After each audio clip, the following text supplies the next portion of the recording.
think I just found my perfect sound. Can you see the fire in my eyes? Bitch, it's burning now. Lightning in a bottle. I think I just found my perfect sound. Can you see the fire in my eyes? Bitch, it's burning now.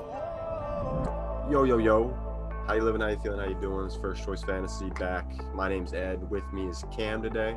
We're going to go over our rankings. We just did an article on firstchoicepodcast.com if you want to check that out.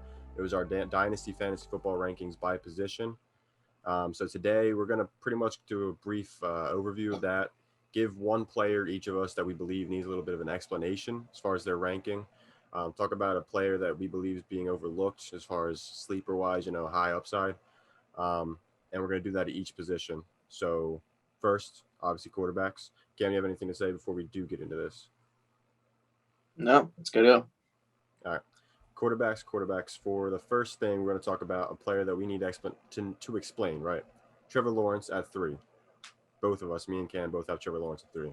Yeah, we have the same exact quarterback rankings. No, it's a little bit different towards the end, but top 5, all the same.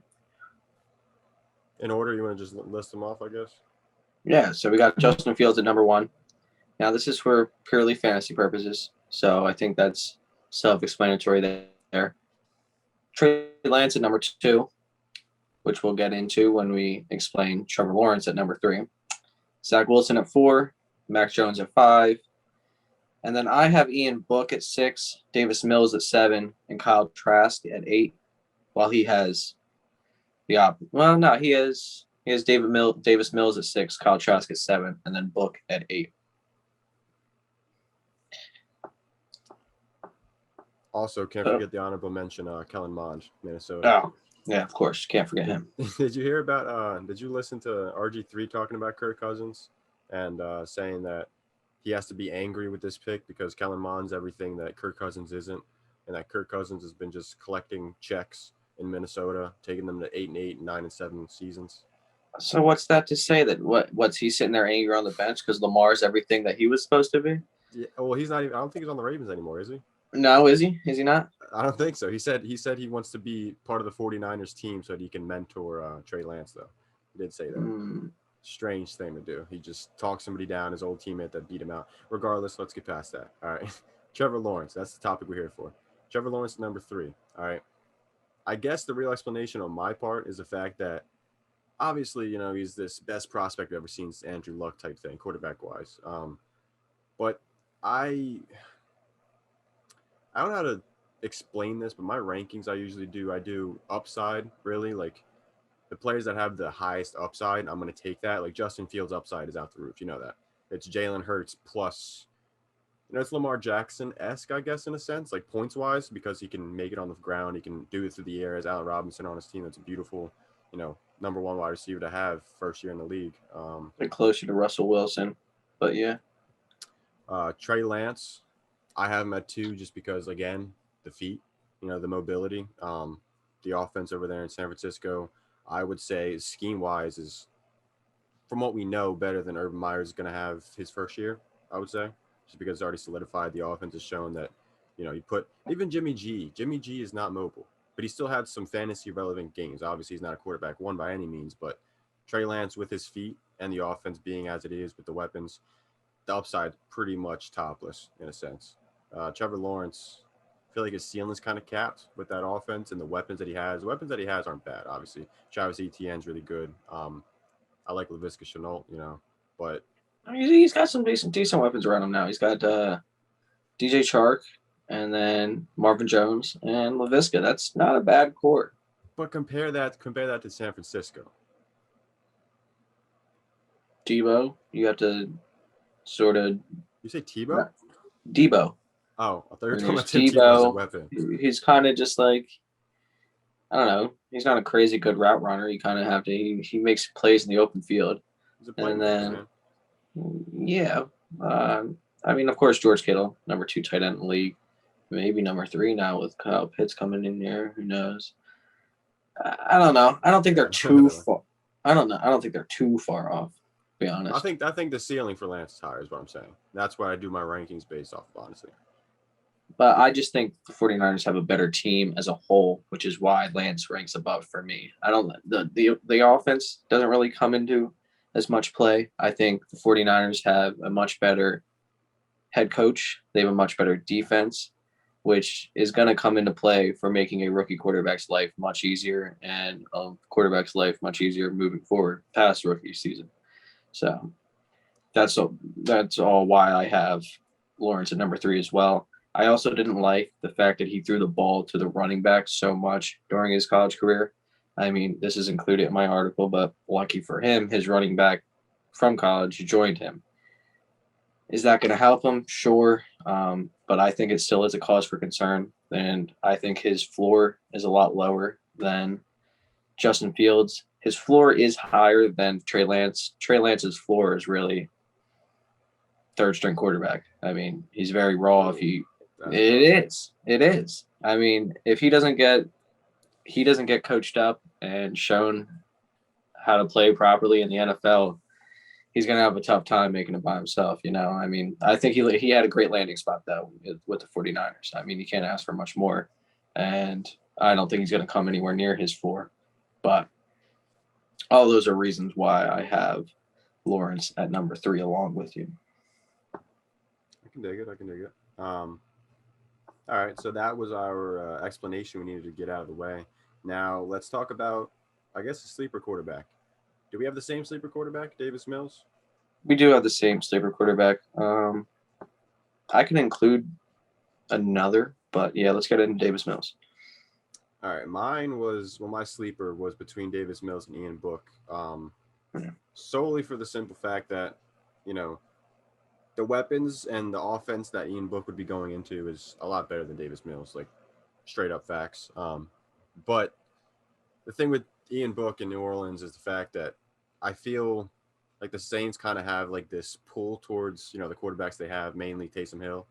Why would they give him a bag like that if they were just going to draft a 5th round quarterback, something like that, and then just be like, all right, you're looking good.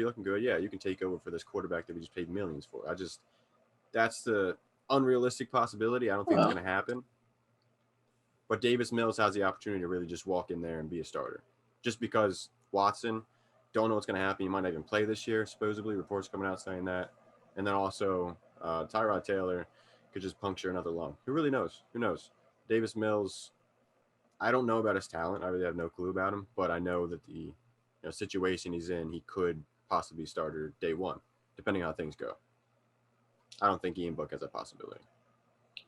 No, I mean, I have Ian Book a little bit higher than Kyle Trask just because I think there is like the tiniest bit of possibility, because we talked about this before, how complex and weird Sean Payton is as a coach, especially regarding quarterback. And if he falls in love with Ian Book throughout training camp, who knows what can happen there. So that's why I have him the one slot ahead of Kyle Trask, who Kyle Trask, I believe, has potential for a future, but not right now. Davis Mills, everything I've read about him, apparently the scouts say has all the potential in the world to be a starting caliber NFL quarterback. He's just had crazy injury history. So I just have him as high as I do because everything you talked about, he has potential to walk in there, gain the starting job, which unless if he impresses in training camp, then I think they would probably give it to him just to see what he's got. But if he's looking horrible, I don't think they're even going to put him on the field, and they'll probably just sign some random veteran off the streets. But yeah, I mean, after the top 5, it really falls off a cliff quarterback wise. So it's really any way you want to pick him. Facts. I would even argue after the top 4, it's a cliff, but hey, I'm not going to talk about that. All right, let's get into running backs now. So I guess we're going to talk about a player that's kind of polarizing in a sense between us two. Both Eagles fans, but difference in rankings for Kenny Gainwell. I have him at running back 7. Kim has him running back 5. I guess we could also go over the rankings. First, we both share Najee Harris at 1, share ETN at 2. I have Javonte Williams at 3. He has Trey Sermon. I have Sermon at 4. He has Williams at 4. 5, I have Carter. He has Gainwell. 6, I have Mitchell. He has Carter. 7, I have Gainwell. He has Chuba. Share Ramondre Stevenson at 8. Hubbard at 9 for me. Mitchell at 9 for him. And then Jared Dokes, the Dolphins running back at 10. So Kenny Gainwell. Honorable mention. Oh, can't forget about that. Kylan Hill, Jamar Jefferson. We really wanted to include our boy Colin Hill there in the top 10. Oh, yeah. We couldn't with Jared Dokes sneaking in there. It is what it is. He'll be a starting running back at one point. Don't you worry. Just wait for it. Just wait for it. Talk about a Oh, sleeper. all right. I'm not gonna get into that. But Kenny Gainwell, you can explain your case for running back 5. While I don't really have a case per se for running back 7, it's just I'll rebuttal it, I guess, something like that. Yeah, so I like the landing spot as opposed to the majority. I like the landing spot for Gainwell. He lands in Philadelphia. He's going to be the running back partner of Miles Sanders. He already has minimal tread on his tires, so to speak. He took the year off last year. The year before, he went crazy. He's he's the only of 2 running backs in this draft to have 2,000 all-purpose yards in a collegiate season. The other being, I believe, Najee Harris. And that's even with the minimal tread, as I discussed. He's going to take these next few years. He's going to be a pass-catching back for the Eagles. He'll probably still put up some fantasy points, helping your team along the way with some flex spot starts if you want. But I don't believe Miles Sanders is going to be re-signed. And I think that's where Gainwell's potential really comes into play, because I think if he shows his ability to play, which I believe he will over these next few years, then he's going to take over that starting role. And that'll mean major stocks for Gainwell. And I really believe he's going to help along the way getting to those next few years. So I love the landing spot. The majority doesn't feel the same. Neither does Ed.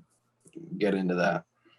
So the reason, I mean, if you guys follow me on Twitter, by the way, follow me at FCF_Edward. But the reason I had Gainwell, like I was propping him up all the time before the draft, going to the Dolphins, that landing spot would be beautiful. And I kind of assumed it was going to happen or something along those lines, where he'd have a role like that. Ends up going to the Eagles in, what was it, the 5th round? Yep. And he's behind Miles Sanders, who I think is a better running back. I don't think Gainwell's ever going to be what Miles Sanders is, and I never thought that. But the fact that he could have had that opportunity with another team would have been something special. Seeing as he doesn't have that opportunity behind Miles Sanders, I still like Gainwell's talent, but I just don't think he's going to be a Miles Sanders. Opportunity's not going to be there, obviously. In a sense, it will be, because Boston Scott, had his opportunities. There's not much of a ceiling to me. Something I completely forgot to touch on. Miles Sanders has struggled to stay on the field. Who's to say Gainwell won't too? 5'8", 200? That's kind of. Oh yeah. You can't take that into account for these rankings, though. Yeah. Especially for someone who has minimal to none in regards to injury history, as far as I'm aware. So. Yeah. I don't know. I just, like I said, with the upside, like I take the ceiling and I kind of rank them out. So I have Gainwell at 7. I think his floor is, like you said, it's going to be receiving weapon, especially the Eagles receivers as they are. It's not really beautiful. So, I mean, he could come in and have an impact in the slot or just occasional snaps. You know what I mean? He's going to have some moderate. I think he's going to walk in and be the number 2. I mean, Jordan Howard, he's going to get goal line, maybe some 3rd down and 1s. And then Clement's toast, unfortunately. And Boston Scott, he showed what he was last year. I mean, I don't know if it was you. I don't know if it was you or if it was Alex or Brandon. One of you guys were saying how Miles Sanders showed last year. He kind of struggled in the passing game too. So maybe Gainwell takes most of those reps from him, or some of those reps from him. It could be possible. Yeah, that's probably what the purpose of his pick is, because Sanders, he regressed astronomically in that pass catching area of his game. I don't know what the heck happened. People were talking about 1,000 season for him, and he couldn't catch the damn ball. It was crazy. It's fair. Yeah, I don't think I got much else to say on Gainwell besides I like him, but I don't like the spot. Don't know how the spot's going to play out long term, so it's a lot of question marks for me. So he's at 7. But a player who I have above him, which we'll get into right now, is sleeper.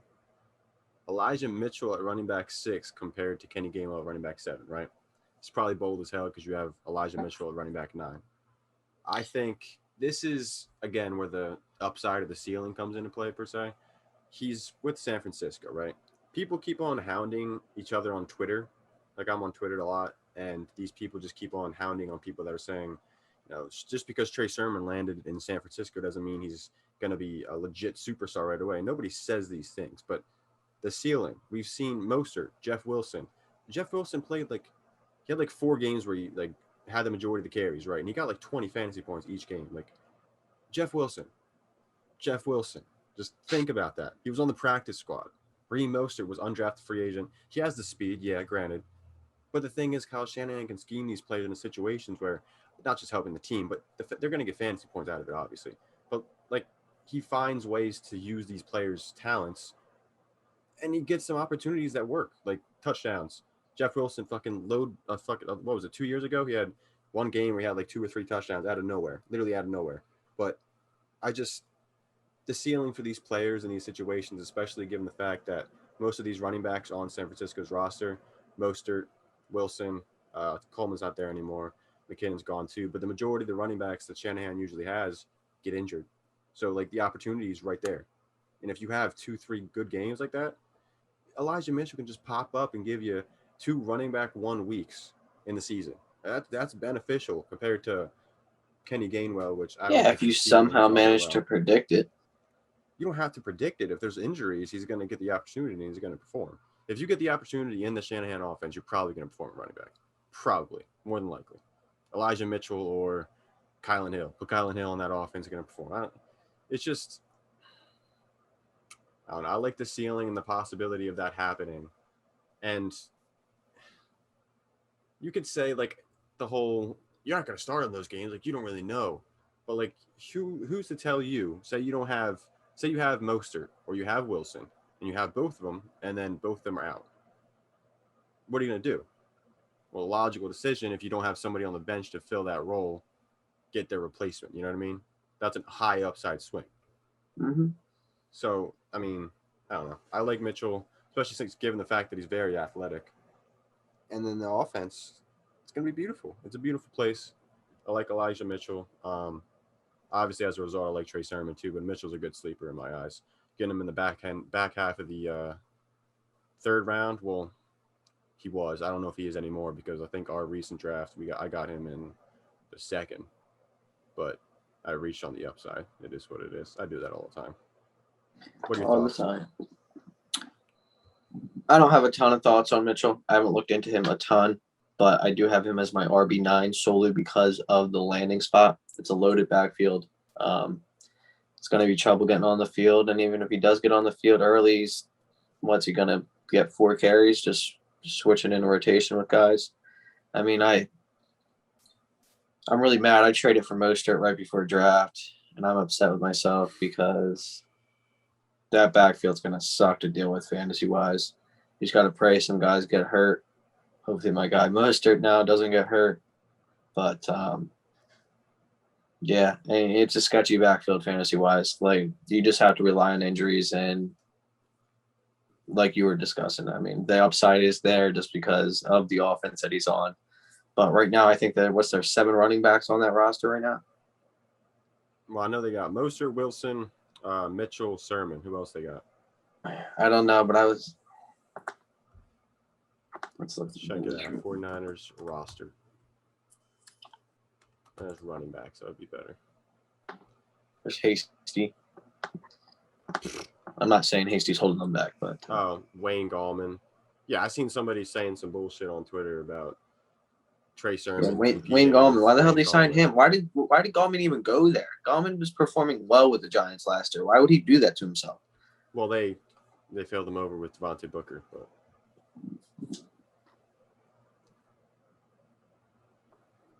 yeah, but I'm not referring to him staying with the Giants. Just go somewhere else where you have a chance to at least see the field consistently.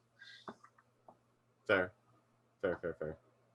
Eagles just picked up Kerryon Johnson, so I don't know what's happening there. Oh my no! Very strange. Live on video. Speaking of Kenny just Gainwell. ruined the Gainwell stonks. Oh no. Eesh. And he's a good pass blocker supposedly, so that could be And I drafted Gainwell. That's a fucking bummer, bro. That kills, yeah, for sure. So now my God. ranking of running back 7 is looking just a tad bit better. Just a tad bit. All right. That killed my vibe. Do you have anything else to say about the running backs or no? Hubbard, I really like him. Hubbard has a chance. If McCaffrey proves that he's an unreliable, he's obviously very talented, but if he proves he can't stay on the field any longer, which is very possible. I mean, you saw Gurley just fall off a fucking cliff a few years back. I wouldn't say McCaffrey's going to reach that same realm, but you never know in the NFL, especially with the guy his size. He's obviously got the muscle for it, but I mean, he is a smaller guy in terms of height. And is he going to be able to hold up? Who knows? Hubbard, he slots in there. He's going to be a starting running back if McCaffrey doesn't hold up. So I like him solely on that fact. And if he performs, then he might be able to hold on to the job in the future. But Thanks. Anywho, wide receivers. Let's get to it. So we have the same top 4. Then we start interchanging down below. I'll go into mine. We have the top 4 being Jamar, Devontae Smith, Rashad Bateman, Elijah Moore. At 5, I go Amon-Ra. He goes Rondell Moore. And then I have Rondell Moore at 6.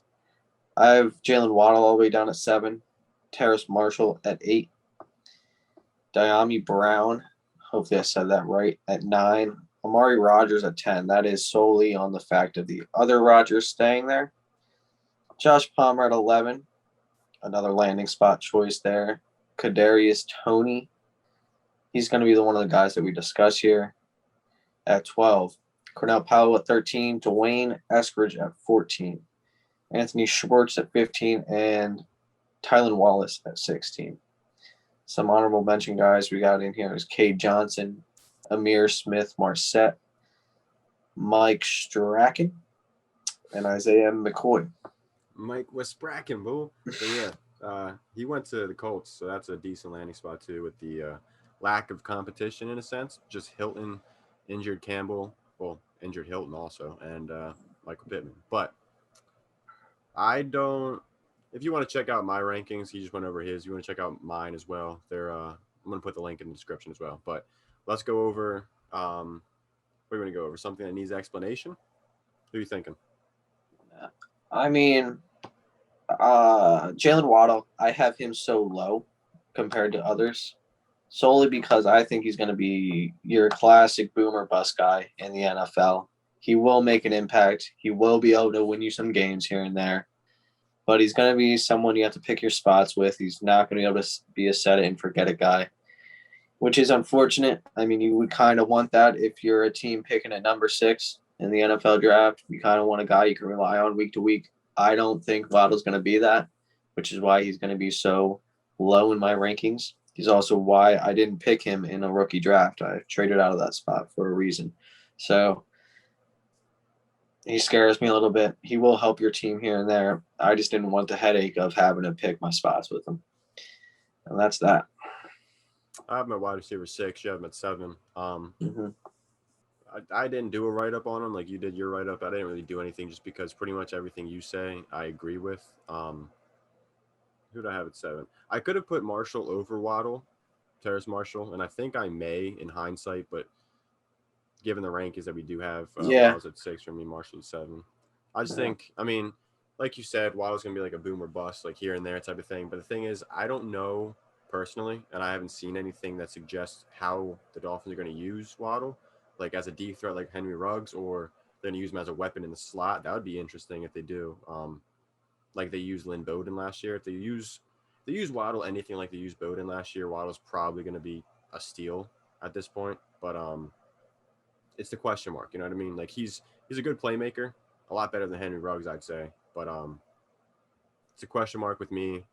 The floor is kind of scary. It's not like consistent for like I would say what's his name? Amon-Ra, who you have at 5, has a pretty safe floor being in Detroit, though the offense is very bad.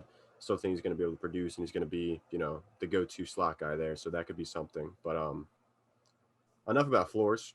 Let's talk about a ceiling player who I like, Rondell Moore. I have him in the rankings as the wide receiver 5.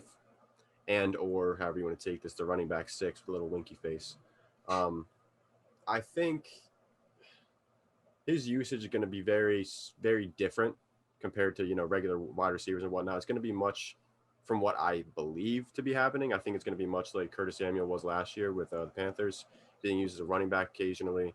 And obviously that's going to be worth something. Definitely be worth something because he's a playmaker. He's not going to be that alpha wide receiver, obviously, at 5'7". So if he gets the touches in the backfield, gets some short screen passes, they use his playmaking ability. His upside's there, and the defense is going to be worried about Kyler's, rushing ability, DeAndre Hopkins on the field, even AJ Green. So what? 1 year removed from the injury that just dragged on, but he hasn't really played for like 2 years. But the same thing, it's AJ Green. You know what I mean? It's not like he's just a ghost now. But you have those two on the field with you, and you can be underneath. It's just going to be. I just think it's a recipe for success, and obviously 5'7" is a very, very big risk. 5'7", what was it, like 180 or something like that. But he's a monster athlete. If they use him correctly, which I hope that the Cardinals will, I think his upside's there. So wide receiver 5 for me. Can't even want to touch on him at all or no? No, I agree with everything said. He's just a little bit below me because I have Amon-Ra at 5. I think Amon-Ra has a clear path to a high volume of targets as long as he works out, which I believe he will. And then Rondell, yeah, everything you said, he's going to be catching screens, he's going to be catching slants, he's going to be working underneath with AJ Green and D-Hop there. I also believe he'll catch a few deep balls, again, with them getting the attention. He has the speed, he has the route running and playmaking ability. So, yeah, I think he's going to work out there, and it's very intriguing and one of the most electric offenses in the NFL. So I think it's a good landing spot for Moore. Noteworthy comment. Chase Edmonds, sell him because he's not the running back 1 there. It's Rondale Moore. All right, let's go on to, I guess, tight ends, if you want to talk about tight ends. Unless you have anything else to say about wide receivers. No. I think Powell has some good potential there just because it's the Kansas City offense. I mean, if he landed anywhere else, he probably wouldn't even make people's top 6 teams. But it's Tony. I forgot about Tony. Yeah. Mm-hmm. And then Tony, I have him at my wide receiver 12. I've been going back on that a little bit in terms of the future lately. I've been reading up on him. He was a high school quarterback, and he hasn't been running routes for too long, so we can't really get on him for not having the precise route running ability. And he's obviously very athletic. He's a notable playmaker and with Florida there. And I think it'll be an issue for the first year, but I think moving forward, he does have the ability to obviously improve and definitely probably deserves a higher rank than the wide receiver 12. But in terms of this year, I'm going to keep him there, but definitely I think he has the ability to improve throughout the years. Yeah, I think his ceiling's there for sure, but it is a scary range of outcomes with him. I have him at 10. You have him at 12. Also landing with Daniel Jones is not the greatest situation, and being the number 2 wide receiver after also Kenny Golladay, and then Saquon's still there. So the offense might be a powerhouse, but the question. Do you think Tony's the number 2? I mean, I think he's better than Slayton. Yeah, he's better than Slayton. I'd say. I'm not a fan of Slayton. Or Shepard? No, Shepard can barely stay on the field, man. He can't be a number 2. There's no way. When he is on the field, he catches a lot of balls from him. You're not wrong. But I like Tony in a sense just because his playmaking ability and like I said, the ceiling. I don't think he walks in. I honestly didn't assume he walked in there as the number 2, to be honest. What's up? I didn't assume that he walked in there as the number 2. Well, he's going to walk in there in the slot, which I think provides some value for him because he can actually play make rather than run routes where you said he has a weakness. You know what I mean? So yeah, he has the ability to do something there, and I think he'll do something in a sense. Hopefully, off the field, obviously. I don't know. I think it's true. I don't know if it's true or not with the whole BB gun on school campus and stuff, something like that. Something special, something you shouldn't do, but hopefully he doesn't bring any to practice, but we'll see. Who knows? All right, tight ends. Don't really have much to say here. I just filled out Cam's rankings here because we just did top 2. I assumed he had the same top 2 as me. Pitts and Freiermuth. Pat, whatever you want to call him. Yeah. I mean, it's probably the consensus top 2. I mean, there's a few sleepers, like you mentioned, Brevin Jordan with Houston, and then Kenny Yeboah with the Jets. Who is that? I guess they do on the Colts. No, Bob signed him. He drafted him, actually. He's the guy from like Europe or something like that. Oh yeah, he's an athlete, man. You should have seen him. He's like 6. Yeah, I watched video on him. He's a beast. But Washington dude, yeah.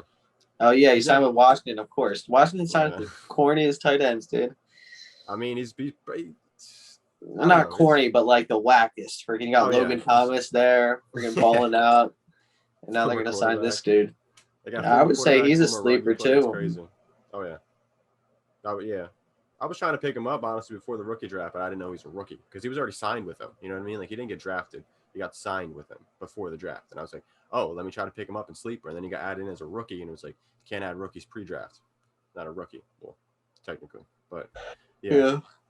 Brevin Jordan. The thing with him, he was like a great producer in college. Like in Miami, he was a pretty great producer. 6'3", I think he's like 250, something like that, 240, something like that.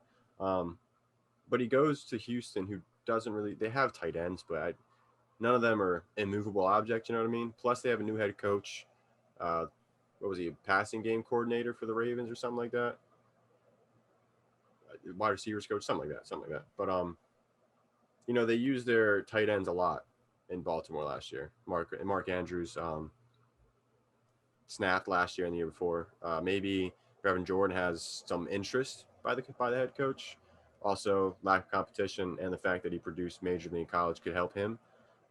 Alex likes Brevin Jordan a good bit just because he's athletic as well, which is obviously another plus for tight ends because usually tight ends that are athletic or usually tight ends that succeed are athletic.